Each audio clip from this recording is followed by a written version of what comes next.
namanya? Lidi. Dari sini daun apa namanya? Daun jambu. Daun ini kita buat topi. Sebelum jadi topi, daun ini kita lipat dua cak ini.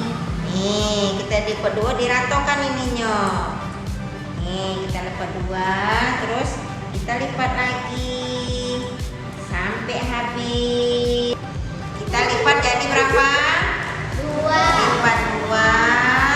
Terus ini kita lipat dua lagi yang rapi. Kita lipat. Sekarang ini daun yang satu, ini satu. Kita masukkan ke dalam ini. Nih, kita masukkan. Ini apa namanya? Lidi. Lidinya kita tusukkan ke daun biar daunnya tidak lepas atau daunnya nempel. Kita masukkan lagi ke sini. Nih, sampai penuh.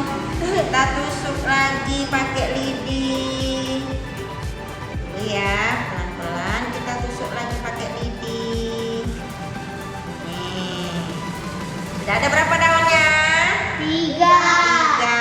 Kita tambah lagi. Kita masukkan lagi.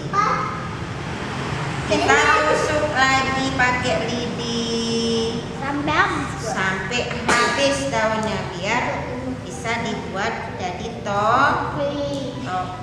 Warna mana? Sudah ada berapa daunnya? 4.